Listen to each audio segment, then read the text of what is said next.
Let's start with the bow tie. Design is in your world all around you, in the clothing that you wear, in the objects that you collect, in the spaces that you inhabit, in the buildings that you build, and in the cities and communities in which you reside. Imagine just for a moment, take a moment and think about your mental inventory of all the things that you have in your life that help make your life easier, that help influence others by their very nature of being in your possession, that tell us something about you. This talk really is about thinking about how we can see design in lots of things, and I'm going to use several examples. My bow tie is about both conformity and nonconformity. I admit it, I am a tie wearer. But I'm a tie wearer that doesn't espouse to the long tie, but rather the short tie. And you might think a little bit about who are the people that are doing that. Bow ties happen to be pretty popular right now, but I've kind of worn them for a really long time. So maybe the popularity is catching up with me, but I doubt that's really the reason. Think about the people that you typically associate with a bow tie. It might be the nerdy college professor. It could be an architect who doesn't want to catch the long tie in the old parallel bar, but we really don't have those anymore. Or it could be a doctor or a dentist who might not want to have a piece of fabric dangling in such a way that it might brush over a patient or drop into some bodily fluids. Those might be some reasons that you wear a bow tie.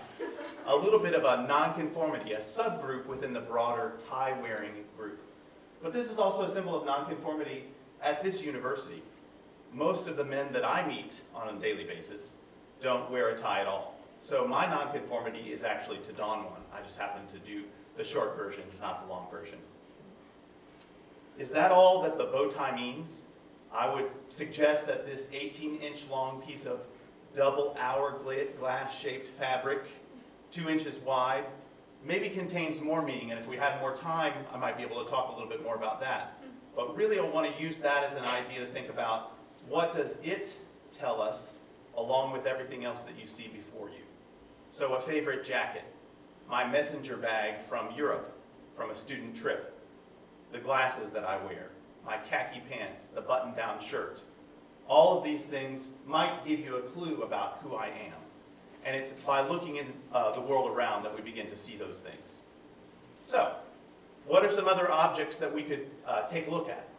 Next up, the coffee cup. 600,000 cups a day. 218.4 million a year, served to 4 million consumers a week. Starbucks has figured out that design works for them to reshape and retool the coffee making experience. So let's consider the object that's before us. White, maybe cleanliness, green, the logo. Benedict Anderson, who is a cultural anthropologist, suggests that we all carry the same logo. We're part of all a community together. But that's an imagined community, not a real one necessarily, in the coffee club, so to speak. This container also has on its rear an opportunity for the baristas to understand what it is that needs to be made to the consumer's satisfaction, and reminds us that though the front tells us that this is about uniformity, the inside contents are actually highly specialized for individuals. The product itself tells us something about that. And that, I think, is a very important idea in terms of a designed object. Is it the only one that tells us? No. But again, it's an example that's because it's in our everyday world that I think it might be important for us to realize in terms of that. Starbucks also, beyond the container that you see before you, has transformed the coffee shop into a place of business. So much so that people are hanging out there full time and meeting all kinds of clients. Mostly people that are in small businesses, but also we use that as a place for social discourse. What Ray Oldenburg, the historian, calls a third place. Not our home, not our workplace, but another place where we work. And Starbucks has designed that whole experience. So, what of another object that I have with me in my messenger bag? What does this tell about who I am and what I do? Well, this one's a pretty quiet object. When I travel, I use this same format sketchbook to record the world that I see when I go other places. So it's black, it's very silent on the outside, but in reality, what it contains is a wealth of, a world of images and ideas on the inside. This is an image from my trip to Venice. So I use this sketchbook as a tool of my trade. Might be like the bow tie, right? But it really tells us that I do things in a little bit of a different way, sort of a discourse of nonconformity. I don't use other means to record the cities that I go visit and the places and the objects and the spaces. But instead I sit down, slow down, with my Ticonderoga No. 2 pencil, my favorite drawing implement, and a little tiny sharpener that can go into the drawing kit that can pass security at the airport. These are the tools of my trade. And with those tools, I signify something about myself. Like the Starbucks cup, the outside really doesn't tell you about the individuality on the inside. This container really has a purpose. And I like to think of it as a map.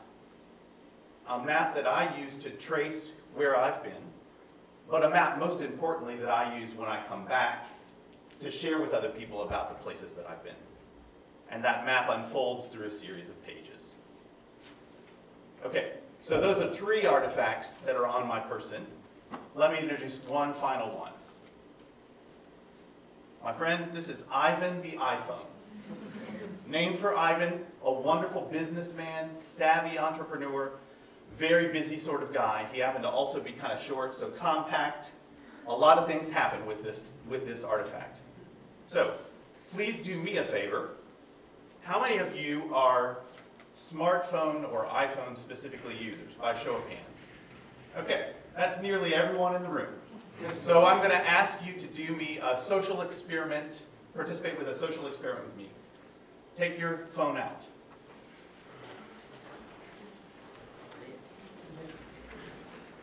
Turn on the ringer. Turn on the notification sounds. Normally in a public setting, you're told to do the opposite, right? But the idea would be, our social experiment is, are we in fact as connected as I think we are? And the sounds, the music, the symphony of the electronics in this room will tell us that, I think, by the end of my talk. Now, while that's happening, I want to talk about design again, about this particular artifact.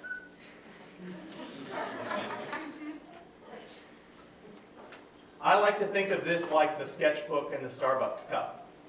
They don't really tell the whole story.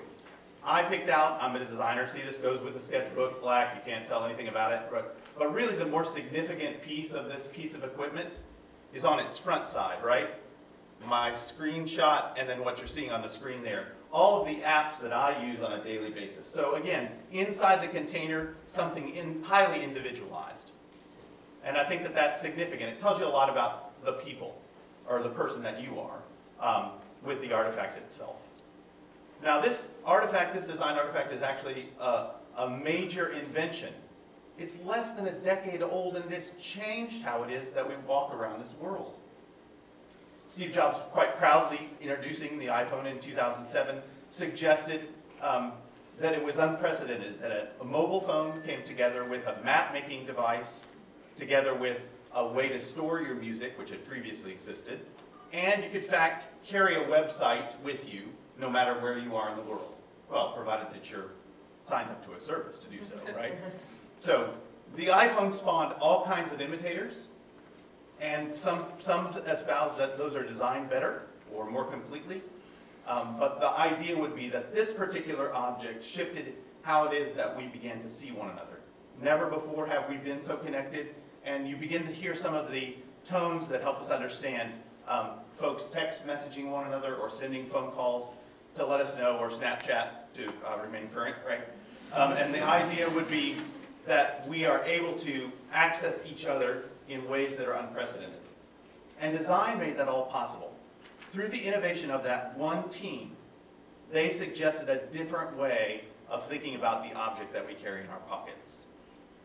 So, now that I've told you about my bow tie, the Starbucks cup, a little bit about my messenger bag, the idea of the sketchbook contained within it and its attendant other pieces of material culture, and Ivan the iPhone, maybe you're thinking that you might know me a little bit better. I would ask you, what are the designed objects in your world? What are the spaces that you live in? What do they look like? And what does your house tell us about design in your world? Thank you.